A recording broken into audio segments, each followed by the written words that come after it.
Le pape est arrivé à Paris pour participer aux Journées mondiales de la jeunesse. Une première fête d'accueil sur le Champ de Mars a rassemblé environ 500 000 personnes. Auparavant, Jean-Paul II avait rendu hommage au père Wresinski, le fondateur d'Alleté Carmonde. À Blaye, en Gironde, le tout dernier bilan de l'explosion d'un silo à grains s'élève à 6 morts. L'espoir s'amenuise d'heure en heure de retrouver vivantes les 5 personnes toujours portées disparues. Nouveau pic de pollution aujourd'hui à Marseille et surtout en région parisienne où les autorités ont décidé la semi-gratuité des transports en commun. Encore une médaille d'argent pour les nageuses françaises au championnat d'Europe de Séville qui ont vu le retour triomphal du russe Alexandre Popov. Madame, Monsieur, bonsoir. Jean-Paul II a donc franchi pour la 79e fois la frontière italienne depuis le début de son pontificat. Le pape a entamé une 7e visite en France à l'occasion des Journées mondiales de la jeunesse. Cet après-midi, un rassemblement au pied de la Tour Eiffel a rassemblé plusieurs centaines de milliers de jeunes catholiques sur cette première journée du souverain pontife en France. Récit Stéphane Magny.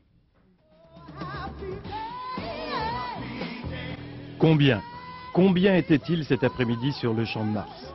Comme si cette question que tout le monde posait pouvait à elle seule donner la mesure de la ferveur de cette jeunesse, accueillant un vieil homme, un pape charismatique, décidé à les guider. 500 000, disait la préfecture de police. 500 000 qui ont fait une longue ovation à Jean-Paul II, ponctuée de vivas et d'alléluia. Un souverain pontife à la fois ému, fatigué et concentré sur le message qu'il voulait transmettre à l'occasion de cette fête d'accueil. Aujourd'hui,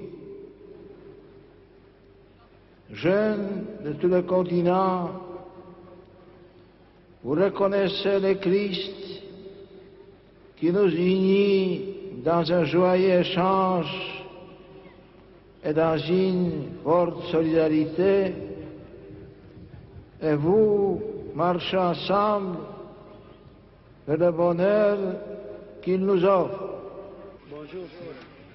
Dans l'avion qu'il avait amené ce matin, le pape s'était déclaré jeune et impatient de ce 7e voyage en France.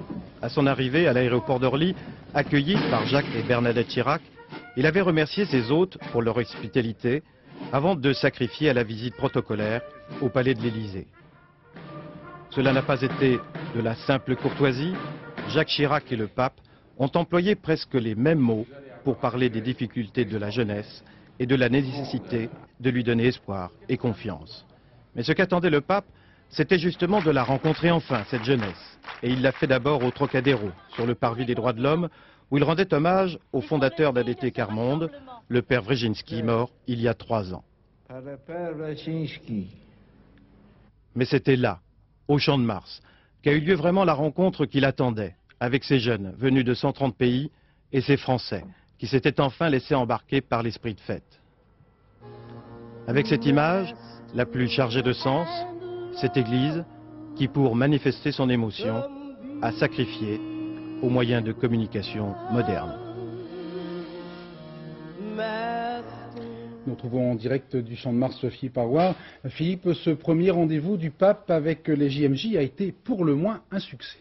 Oui, le moins qu'on puisse dire, c'est que Jean-Paul II n'a pas manqué son rendez-vous avec ces 500 000 jeunes qui l'ont ovationné, on l'a vu, à tout rompre toute une partie de l'après-midi.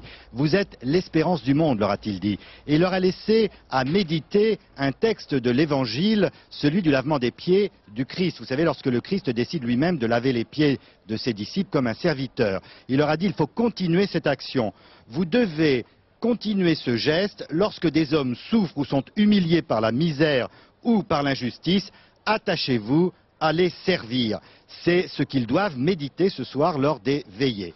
Demain, Jean-Paul II va honorer un autre serviteur de l'Église, un universitaire du 19e siècle qui s'appelle Frédéric Ozanam et qui lui aussi a combattu la misère. Il a créé la compagnie de Saint-Vincent de Paul dont les membres essaiment le monde pour combattre la pauvreté et la misère. Et Frédéric Ozanam sera fait demain bienheureux, c'est le premier stage avant de devenir un saint, et ce sera une cérémonie solennelle présidée par le pape à Notre-Dame de Paris, demain, donc au service. C'est en quelque sorte, si vous voulez, un hommage à tous les serviteurs de l'Église. Merci Philippe Arouard pour toutes ces précisions.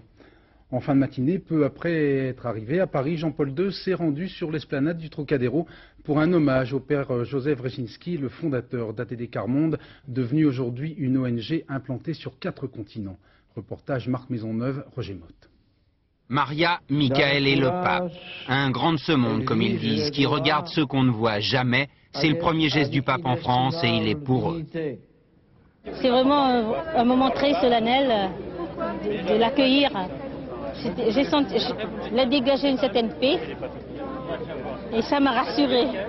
Leurs amis aimeraient bien savoir ce qu'ils lui ont dit. La télévision du Vatican aussi, elle n'était pas si près qu'eux du pape. Et si Michael joue un peu les vedettes, dès qu'on le questionne, l'émotion n'est pas loin. Le paroleur, là, j'ai des paroles de tous les copains qui ne vivent pas forcément une belle vie tous les jours. J'ai des paroles des copains qui se battent pour lutter contre la pauvreté. J'ai des paroles des copains qui sont volontaires, qui se battent justement, et qui aident ces familles à se soulever. Les absents, ils sont là, ils sont en moi, et je pense à eux. Michael a eu le courage de dire qu'il n'avait rien sans pour autant en avoir honte. D'autres n'ont pas toujours cette énergie, même si ATD Quart Monde essaie de les aider. Toute l'humiliation, toute l'exclusion, toute la honte que peuvent vivre les gens à cause de leur pauvreté. Et ça, on ne peut pas rester les bras croisés. Moi, je ne peux pas rester les bras croisés. En ne tournant pas le dos aux plus démunis, en rencontrant Michael, Maria ou Benoît, Jean-Paul II aura rendu un hommage remarqué à ceux qui refusent la misère. Les jeunes rassemblés actuellement à Paris viennent de la quasi-totalité des pays de la planète. Le contingent le plus important et aussi peut-être le plus bruyant et le plus décontracté vient d'Italie. Sur les tifosi du pape, reportage Valérie Fourniou, Hervé Pozzo. Carré des Italiens, un peu chagrins d'être placés aussi loin de la tribune du pape, mais c'est qu'ils ont veillé tard et eu quelques difficultés à se réveiller ce matin. Pour le voir, nous on le voit à Rome toujours, donc on n'est pas ici à Paris pour le voir, mais en fait on est arrivé en retard, donc il y avait de la place ici, ça va. Sage confession. Et en attendant la venue du Saint-Père, on sort quelques atouts pour mieux discuter avec des Américaines. Les mains, un langage universel. Très vite, les Italiens ont su séduire, par leur bonne humeur, les autres pèlerins. C'est un jingle pour Jean-Paul II. Mais vous pensez que vous allez pouvoir le chanter et qu'ils l'entendent? Oui, ils entendent tout. Mais s'entend-il être désigné comme un frère d'âme d'un révolutionnaire?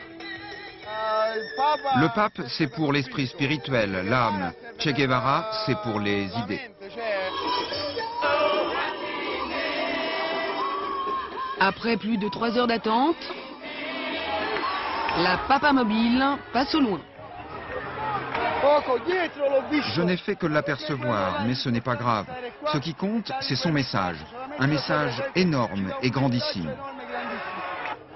C'est un jour magnifique et une expérience exceptionnelle. Des Italiens plus chanceux ont pu mieux voir le pape grâce à un écran géant. Et mieux organisés, ils ont pu écouter la traduction simultanée de son discours à la radio italienne. Ils étaient donc peut-être au total, selon certains recensements, peut-être 500 000 cet après-midi sur le Champ de Mars. Retour donc sur cette fête d'accueil préparée par les organisateurs des Journées mondiales de la jeunesse, avec ces quelques croquis signés Patrice Romden, Jacques Cardoz, Alain Locaccio et Éric Delagneau. Le million peut-être pas, mais plusieurs centaines de milliers à n'en point douter. C'est l'archevêque de Baltimore et le patriarche de Jérusalem. Ainsi marche le monde de Jean-Paul II. Il y a là des messieurs en robe, des demoiselles en short. On retrouve une sœur, on salue ses frères, on réveille ses amitiés et l'on croise de vrais curés et même un faux loupard. Que les chrétiens en masse, comme ils sont ici, se lèvent le cul demain pour aller porter la bonne nouvelle en aimant les autres, en partageant, alors ça sentira bon l'église. Mais ça sent bon l'église ici. Chaud l'église et chaud le climat. Ambiance. Sortez toutes les bouteilles vides, on va vous chercher de l'eau. Mais l'abreuvoir, c'est à peine si l'on peut l'approcher. D'où quelques malaises, toujours vécus dans la foi et l'humour. Il y a eu un petit miracle, au moment où le Saint-Père est arrivé, notre tente qui regorgeait de malades s'est vidée comme par hasard. Vous voyez comme quoi le Saint-Père fait des miracles. Les âmes s'élèvent, les corps aussi.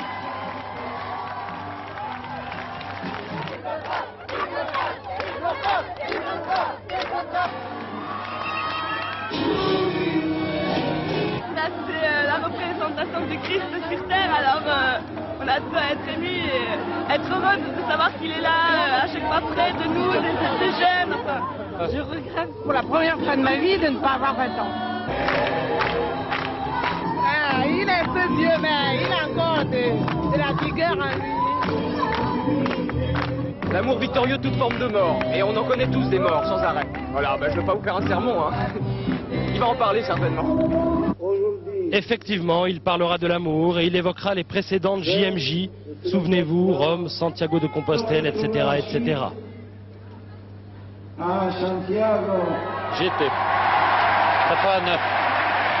Ouais, il y a des Espagnols là qui sont là. De Compostelle, en Espagne. C'est des souvenirs extraordinaires. 1989. 89, ça fait presque 10 ans. J'ai vieilli maintenant, mais je suis toujours jeune. Souvenir d'un curé, souvenir d'une riveraine aux premières loges. Mais branchez télévision et directement là-dessus. Vive le pape, un slogan dont la simplicité le disputait aujourd'hui à la sincérité. Dans l'avion qui l'emmenait à Paris ce matin, Jean-Paul II a affirmé se sentir jeune. En raison de la chaleur, mais aussi de la pollution qui touche actuellement Paris, ce voyage est une rude épreuve pour un homme de 77 ans dont la santé n'est pas des plus florissantes. Nous retrouvons en direct de la résidence du pape, l'Annonciature, Alain de Chalvron. Alain, vous êtes un habitué des voyages du pape et c'est toujours un tout petit peu le même scénario. Le pape apparaît très fatigué au début et puis il est en quelque sorte revigoré par la foule. Oui, écoutez, c'est vraiment une métamorphose, on pourrait dire même une transfiguration, pour reprendre un terme un peu plus biblique. Vous avez vu ce vieil homme qui s'appuyait sur une canne, qui paraissait par moments un petit peu absent ce matin. Et cet après-midi, c'était un autre homme qui était là devant ces centaines de milliers de jeunes venus du monde entier, souriant, écoutant, embrassant les gens, allant les saluer. Un autre homme qui, visiblement, a été transfiguré, on peut le dire, par cette masse, par les foules. Et c'est vrai, c'est un homme qui est dopé par les foules, et particulièrement par les foules de jeunes. Et je vous fais le pari, Bruno, que ça va aller crescendo. Plus il verra de jeunes, et plus il va rajeunir. Merci Alain Chalvron, nous vous retrouvons bien sûr tout au long de ces journées de la présence du pape à Paris. Dans l'actualité également, les suites de l'explosion hier d'un silo à grains sur le port de Blaye près de Bordeaux. Le bilan s'élève à 6 morts et 5 disparus. Les pompiers poursuivent les recherches dans les décombres mais se déclarent très pessimistes. Sur place, Arnaud Boutet, Delphine Le Goeff. Un départ de feu décelé dans un des silos encore debout. Les pompiers interrompent les recherches le temps de s'assurer qu'il n'y a aucun danger. Quelques minutes de perdu le temps du vol. Dans cette course contre la montre, la chaleur freine le travail des secouristes. 20 000 tonnes de céréales et de gravats s'étalent toujours le long des silos. Dessous, il reste 5 personnes. Et malheureusement, depuis hier, c'est un amas de béton, de ferraille, d'orge, si bien qu'on ne peut progresser que lentement et de toute façon, c'est très difficile. Vers 12h45, les pompiers dégagent le corps d'une femme. Direction le CHU de Bordeaux pour tenter de l'identifier. Une opération longue et délicate pour les 6 corps retrouvés depuis hier soir. À la cellule de crise de la sous-préfecture, on compare l'explosion à un tremblement de terre. Il peut y avoir des victimes qui ont la chance d'être dans une poche où ils peuvent respirer, qui ont pu être protégés par une dalle ou quelque chose comme ça. Donc nous, on continue à agir en fonction de ça. Ceci dit, maintenant, plus le temps passe, bien évidemment, plus les chances s'amenuisent de retrouver des survivants. Une information judiciaire a été ouverte pour déterminer les causes de l'accident. Parallèlement, les enquêteurs de la DRIR mènent une enquête administrative. Ils avaient contrôlé l'établissement au mois de janvier. L'accident pourrait redéfinir la réglementation en vigueur. On n'attend pas qu'il y ait ces accidents pour la faire évoluer, mais c'est un des facteurs qui font qu'elle évolue aussi fortement. Ce soir, 120 pompiers restent mobilisés. Ils entament leur seconde nuit de recherche. On imagine sans peine l'angoisse des familles et des proches de ceux qui seraient disparus, pour reprendre la terminologie officielle. Pour eux, des points d'information sont organisés toutes les 2 heures par les pompiers à la mairie. Reportage Éric Perrin, Bernard Bonnard. Il y a des attitudes qui disent la douleur. Toute cet après-midi, les familles des victimes sont restées dans cette salle de la mairie. Médecins, assistantes sociales et psychologues sont là pour les soutenir. Oui, ils sont toujours après nous. Ils ne nous laissent pas une minute sans nous demander si on a soif, si on a faim, si ça va. sa sœur, il ne nous lâche pas. Cette femme a perdu son beau-père, mais comme toutes les autres familles, elle attend surtout de connaître les identifications des corps retrouvés. Le temps passe, le plus difficile dans cette chaleur étouffante, c'est de ne pas savoir. À 18 h, le procureur de la République réunit les familles. À la sortie, c'est la déception. On est venu, on attendait quelque chose, quoi, quand même, parce que ça fait 2 jours qu'on attend, quoi. Et là, on sait rien, quoi. On sait absolument rien. Rien. Il y a des gens qui sont partis à Bordeaux, là, sous prétexte que les corps étaient à Bordeaux, et puis ils ont changé leur décision, les autorités ont changé leur décision, alors aux dernières nouvelles, ils devaient faire rapatrier les corps. En attendant, les familles sont parties à Bordeaux. En fin de journée, les ambulances arrivent devant la mairie, au cas où. Les familles vivent de plus en plus mal cette attente et ce manque d'informations. Ce qui leur a été dit cet après-midi, c'est que pour des raisons strictement techniques, les opérations médico-légales ne pouvaient pas se dérouler sur Blaye. Et donc, elles ont été organisées sur Bordeaux pour qu'elles soient tout à fait complètes et tout à fait fiables, non contestables. Et bien évidemment, dans leur douleur, dans la tragédie qu'elles vivent, les victimes ont vécu cela véritablement comme un retrait de ces corps qui leur appartiennent. Devant la douleur des familles teintées parfois de colère, la justice assure que les 6 corps retrouvés seront ce soir identifiés. Il reste 5 personnes sous les décombres. Pour la seconde journée consécutive, le niveau 2 de la procédure d'alerte en cas de pollution atmosphérique a été déclenché aujourd'hui en région parisienne. Une situation défavorable qui devrait se maintenir au moins demain. Météo France prévoit en effet la poursuite de la canicule accompagnée d'un vent très faible. 13 jours après le début de cette vague de pollution, les autorités ont pris une première mesure concrète, la semi-gratuité des transports publics aujourd'hui et demain. Une mesure parfois qualifiée de trompe-l'œil, mais qui satisfait tout de même nombre d'usagers. Reportage Damien Thévenot, Guy Sapin. S'il vous plaît. Oui, alors aujourd'hui c'est moins cher, c'est demi-tarif. Aujourd'hui c'est demi-tarif. Ah oui, d'accord. C'est pour la pollution.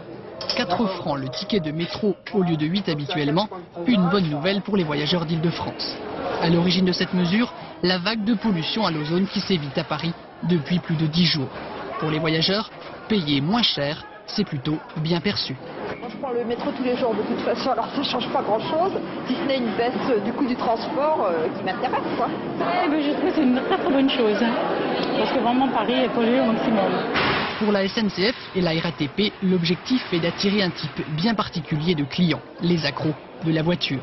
Actuellement, près de 7 franciliens sur 10 n'utilisent jamais autobus, métro ou RER. Pour le ministre des Transports, la mesure de semi-gratuité est un premier geste en direction des voyageurs. J'espère que des comportements nouveaux vont s'inscrire. Madame Voynet parlait de civisme dans son intervention. Il faut aussi réhabituer ou habituer, en apportant des améliorations, les gens à prendre les transports collectifs. Expérience concluante, c'est bien difficile à savoir pour l'instant. En tout cas, une expérience qui a déjà ses mécontents. Les titulaires de carte orange exclus de cette mesure. Mais si le gouvernement veut généraliser la semi-gratuité les jours de forte pollution, il devra résoudre le problème du financement. Chaque journée, à demi-tarif, c'est 3 millions de francs de pertes dans les caisses de la SNCF et de la RATP. Les vacances sont bel et bien finies pour le gouvernement réuni au grand complet ce matin à Matignon sous la présidence de Lionel Jospin. Les ministres se sont notamment penchés sur le calendrier politique et parlementaire, les suites du rapport Veil sur l'immigration, mais aussi et surtout l'application concrète du plan emploi jeune présenté hier en Conseil des ministres par Martine Aubry. Un plan qui prévoit, je vous le rappelle, d'ici 2 à 3 ans, la création de quelques 350 000 emplois pour les jeunes dans le secteur public ou associatif. L'État prendra en charge 80% du salaire à hauteur du SMIC, le reste étant payé par les employeurs, entre guillemets, les mairies, les collectivités locales ou encore des entreprises publiques comme les postes. La plupart des élus locaux, toutes tendances politiques confondues, accueillent favorablement cette initiative destinée à insérer des jeunes dans le circuit du travail, mais de nombreux maires s'inquiètent de leurs possibilités budgétaires. Reportage à Pontoise, Sébastien Vibert, Landrier Fou. Les animateurs de la maison de quartier des Louvrais n'ont pas chômé cet été. Activités sportives, sorties culturelles, mais aussi soutien scolaire ou formation professionnelle.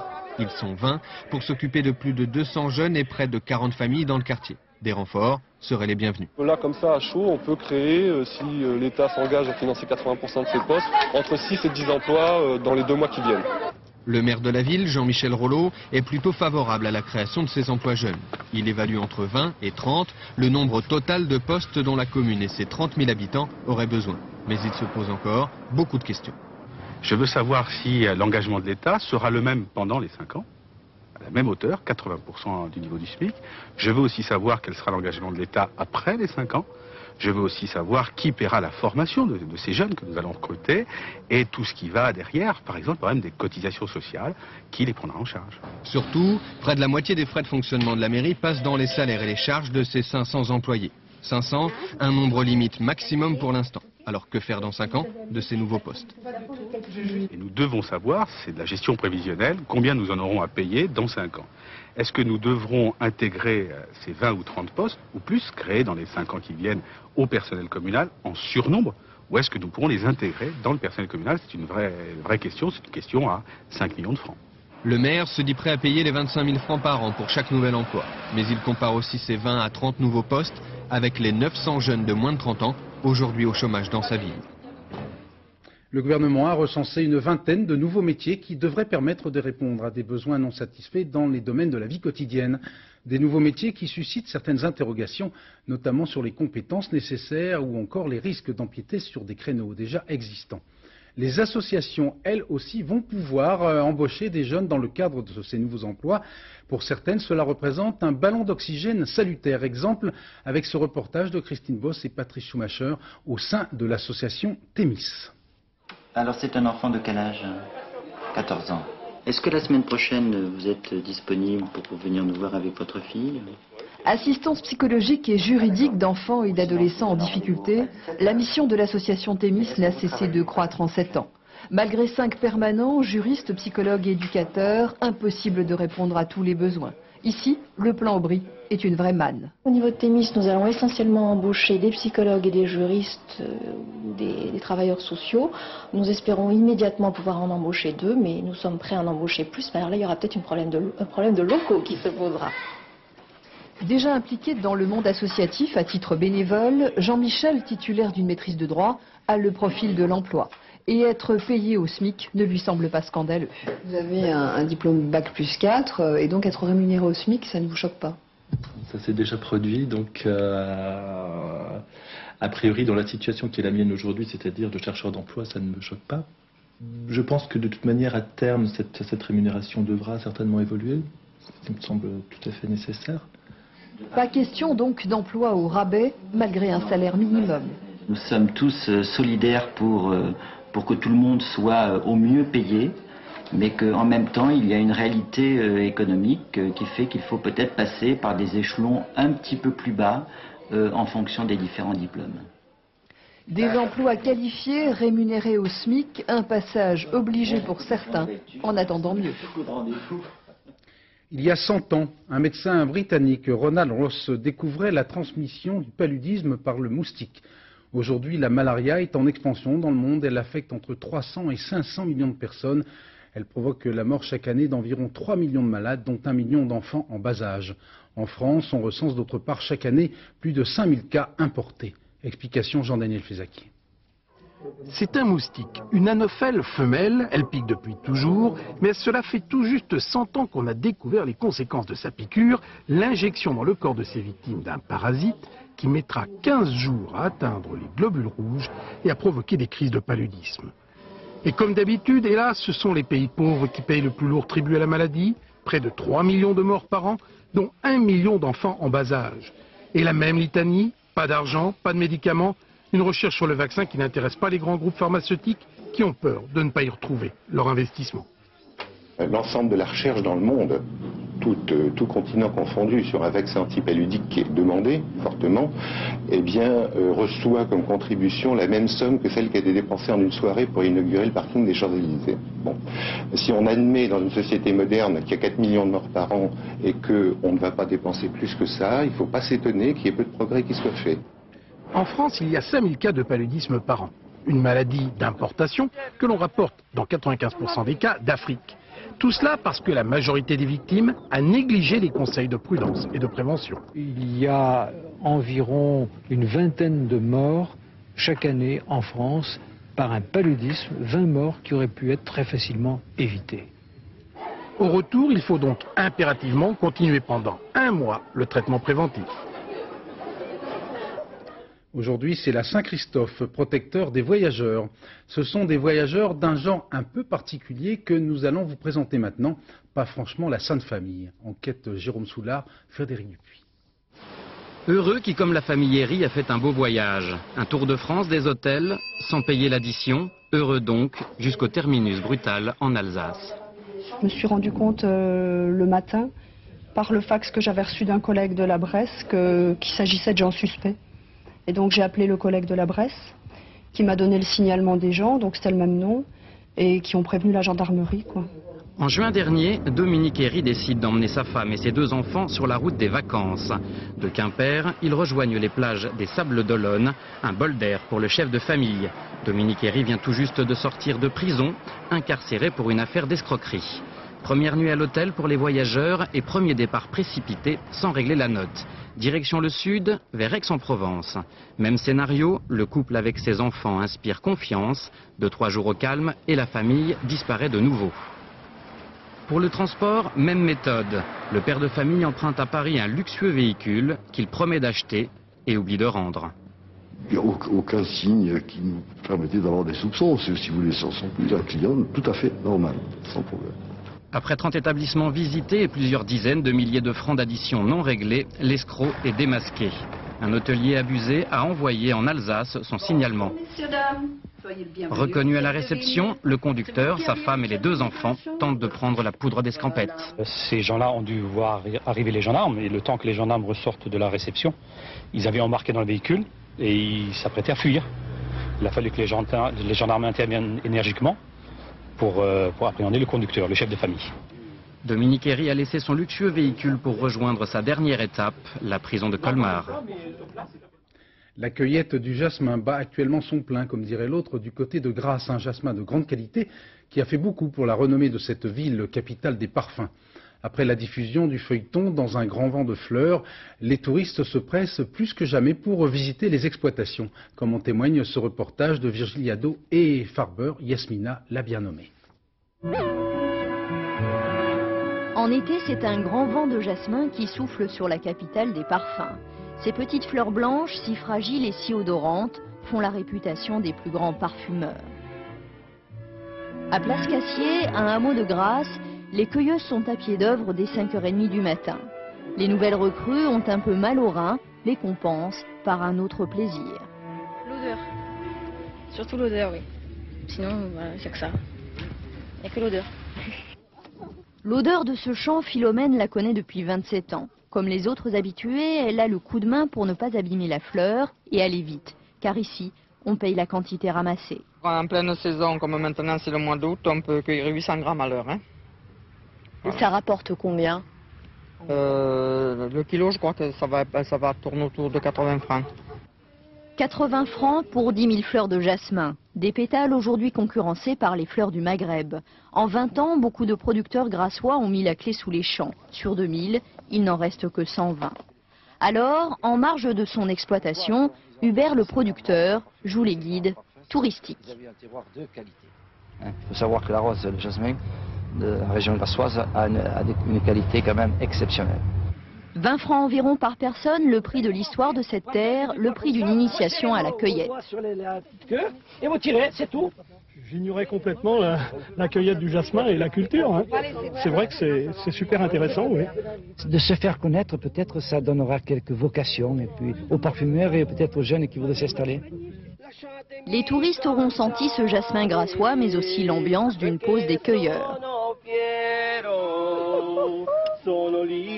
L'endroit a été rebaptisé le domaine de Manon, la petite fille du producteur aux doigts déjà habiles. Une petite fille habituée à ce rythme de vie dans un grand champ de fleurs. Au championnat d'Europe de natation à Séville, en Espagne, nouvelle médaille d'argent pour l'équipe de France féminine. Roxana Maracineanu est arrivée deuxième de l'épreuve du 100 mètres d'eau, battant au passage le record de France en 1 minute, 1 seconde et 84 centièmes. Ces championnats de Séville ont été l'occasion d'un retour tout à fait triomphal à la compétition du Russe Alexandre Popov, blessé d'un coup de couteau à l'abdomen lors d'une rixe dans une rue de Moscou il y a maintenant 1 an. Popov a littéralement survolé la finale du 100 mètres nage libre. Florent Gautreau. Popov 2, le retour. Il y a 1 an, après son accident, on le disait fini. Cet après-midi à Séville, la terreur du sprint en piscine a prouvé le contraire. Alexander Popov est toujours le meilleur et de loin. Le Russe a contrôlé la course et survolé ses adversaires pour remporter le 100 mètres en 49 secondes 09, meilleure performance mondiale de l'année. Depuis 91, le poisson volant a tout gobé et notamment les 2 titres olympiques. Pourtant, on avait rarement vu le Russe aussi heureux sur un podium. C'est sûr, après son année noire, Popov a changé. Vous savez, on change tous et les choses changent tous les jours. Mais il est certain que ce qui est arrivé l'an dernier a bouleversé ma vie. Et au bout du compte, tous ces bouleversements ont été plutôt positifs pour ma carrière et pour moi-même. Et Popov n'a pas fini de savourer cette revanche sur le sort. Il y a 1 an, presque jour pour jour, alors qu'il fêtait son titre olympique, il était agressé dans une rue de Moscou par des vendeurs de pastèques qui voulaient lui voler son blouson. Poignardé au foie, au poumon et au rein, le Russe avait échappé de peu à la mort. Mais après sa convalescence, Popov a multiplié les entraînements et les séances de musculation pour revenir au meilleur niveau. Et cet après-midi, le Russe avait retrouvé ses lunettes de champion, son terrain de jeu favori et ses petits camarades. Des camarades qu'il n'a pas fini d'éclabousser de sa classe et de son talent. La sortie du 3e album du groupe rock anglais Oasis a provoqué une quasi-émeute autour des magasins de disques de Grande-Bretagne. Il y a 2 ans, cette formation est entrée dans l'histoire du rock, les 5 de Manchester, comme on les appelle, se payant le luxe de vendre davantage de disques que leur célèbre modèle, les Beatles. À Londres, pour France 2, Frédéric Crotta. J'aime tous deux, leur musique et leur image de mauvais garçons. C'est vrai qu'ils ont des têtes de mauvais garçons, mais qu'importe. Les adolescents ne sont pas les seuls à craquer pour les petits mecs de Manchester, entraînés par les bouillonnants frères Gallagher. On a rencontré Liam, le chanteur. Il est bien aimable et c'est un gentil garçon. 4, 3, 2, 1, yay! C'est la fin d'une habile campagne de marketing. Pour ce lancement mondial, la maison de disques d'Oasis a créé l'événement en distillant au goutte à goutte ces derniers mois le produit miracle et en exigeant des critiques rock le plus grand secret sur ce 3e album.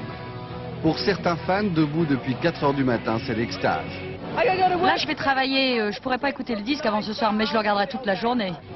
Les 2 précédents albums avaient très bien marché, 20 millions d'exemplaires au total. Pour le 3e, les estimations sont tout à fait alléchantes. D'habitude, pour un groupe populaire, on vend 1000 copies par semaine. Là, avec Oasis, ce sera certainement 6000 sur 3 jours, 2000 par jour. Pour Oasis, la référence aux Beatles, c'est presque une obsession. Devinez un peu où Oasis a enregistré une partie de son album. Sans doute pour s'inspirer des génies de Liverpool, Oasis a investi ce lieu de culte, ce que les puristes n'apprécient pas trop. Oh, moi je les trouve assez prétentieux. Ils sont rudes, moi je n'aime pas leur musique. Moi ce que je préfère c'est les Spice Girls, je trouve qu'Oasis copie trop les Beatles. Signe qu'Oasis est devenu le phénomène du moment, l'invitation en juillet dernier du groupe par le Premier ministre britannique Tony Blair, et puis aujourd'hui les tabloïds à scandale de la presse britannique qui consacrent leur une aux vacances de stars des stars et de leurs femmes dénudées. La grosse artillerie du showbiz a encore frappé.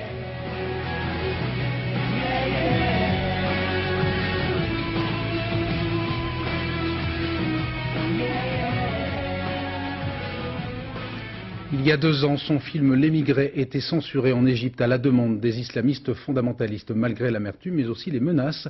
Le réalisateur égyptien Youssef Chahine a décidé de continuer son combat contre tous les sectarismes. Son dernier film, Destin, a été primé à Cannes avec l'ensemble de son œuvre. Ce film vient d'être présenté au Caire. Reportage Ouvrier de l'air, Roger Motte. Curieux destin que celui de Youssef Chahine. Particulièrement honoré dans son pays, il y est en même temps censuré sous la pression des intégristes. Mais l'homme est opiniâtre et repart à l'assaut contre l'intolérance. Les 1200 invités de l'avant-première officielle au Caire vont découvrir son nouveau film, Le Destin. L'histoire vient de l'Andalousie du XIIe siècle, mais le message est clairement contemporain. Le philosophe Averroès a été condamné par l'obscurantisme des religieux et la lâcheté des princes à l'autodafé, puis à l'exil. فتوى مش بس معناها حرق الكتب معناها انه حياتك نفسها في خطر. انا مش مشغول قوي بحياتي يعني الواحد رايح طبعا احب اموت على سريري والنسوان تلطم وتولول والورد مال الدنيا وخارجه قبها. لكن لو حياتي خلصت في الشارع خلصت ايه المشكله؟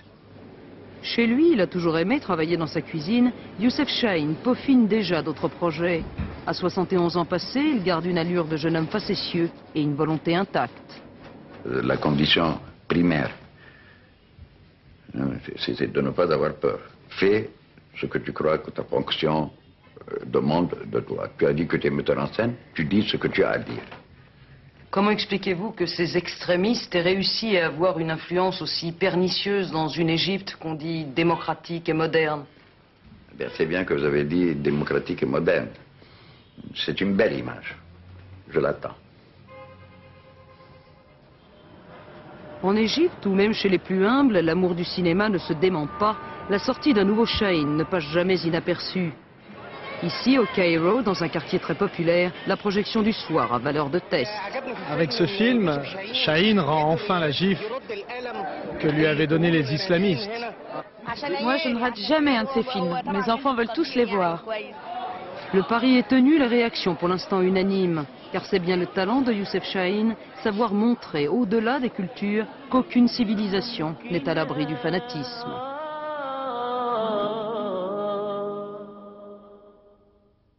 Ce film Destin sortira en France le 15 octobre. Dernier journal, vers minuit, en compagnie de Laurence Ostolaza. Dans un instant, la météo, Isabelle Martinet qui nous promet un week-end chaud et estival. Et puis le pain route de Valérie Maurice. Bonne fête aux Christophe, sans oublier bien sûr les Christopheurs. Demain à 13h, vous retrouverez Antoine Cormery et à 20h, Daniel Bilayan. Très très bonne soirée, merci.